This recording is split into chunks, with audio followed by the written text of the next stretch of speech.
So this is the second experiment in the sonometer. So here we are trying to establish the relationship between the resonating length and frequency at a constant tension.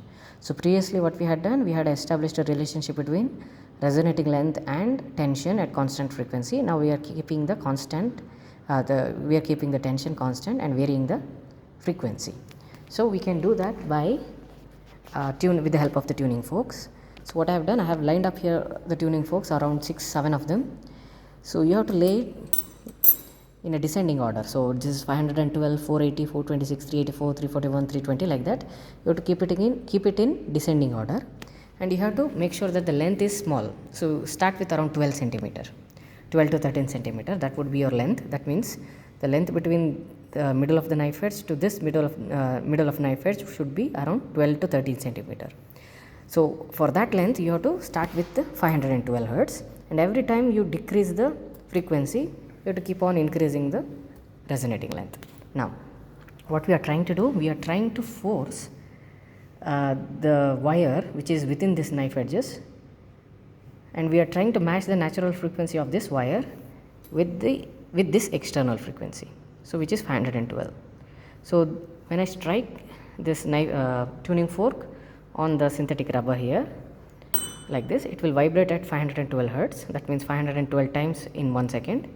Now if 512 hertz happens to be equal to the natural frequency of this wire for this length and for this tension, which is about 24.5 newtons, then resonance will happen and the paper is supposed to fall, or sometimes the paper won't fall but it will vibrate very rigorously. So let me try that. So, and also you have to hold it very loose, and then you have to keep the rubber pad vertical, and then you have to strike it, and such that you are making contact like this, not like this but like this.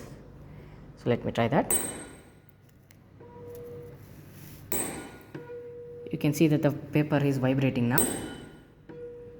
So that means the resonating length is very close by. So what you have to do, you have to just change the length by very small amount, maybe by 0.1 centimeter, and try again.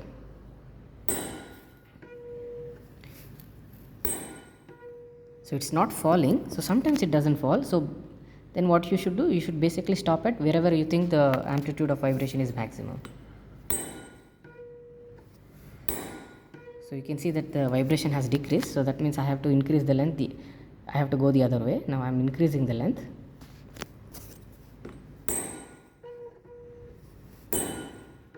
You can see that the paper is vibrating. So let me just increase the length by a small amount and check again.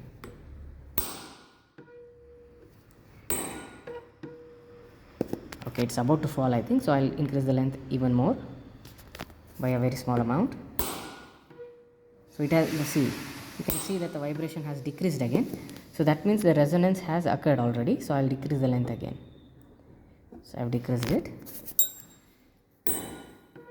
So I think at this point the vibration is maximum, so I think this is the resonating length. So I have to just measure the length. It's around 52 minus 38, so that's 14 centimeter. So for 512 hertz, because this was 512, so for 512 hertz, what is the resonating length? It's 14 centimeter. So now I have to go with the next tuning fork, which is 480. I should not choose something like 320. I have to always follow the sequence here.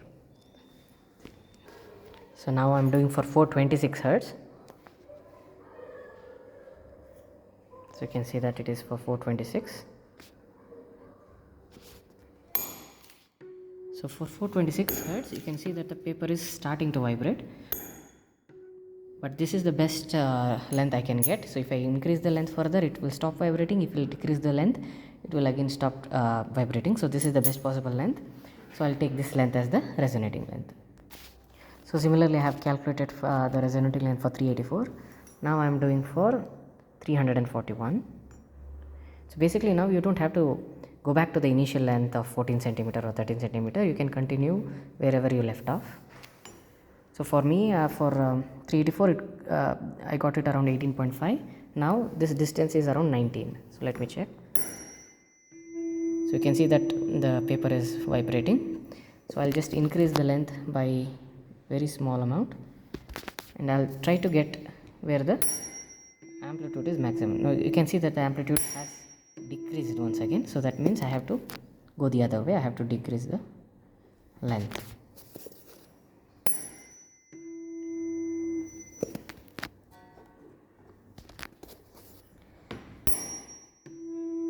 So it has decreased again, so that means the resonating length should be around here somewhere. Okay, you can see that it fell off.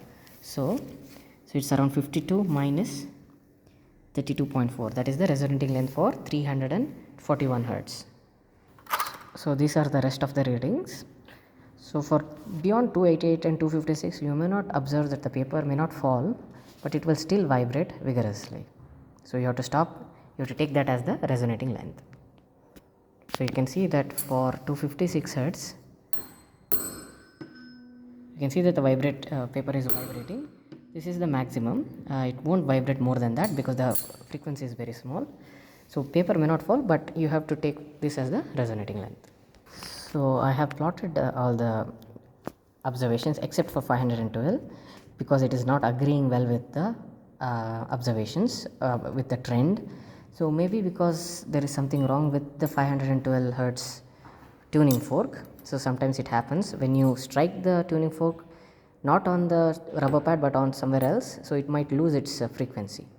So maybe that's why the 512 I'm getting wrong. So otherwise I'm getting reading something like this. This is the frequency versus length graph for all these observations.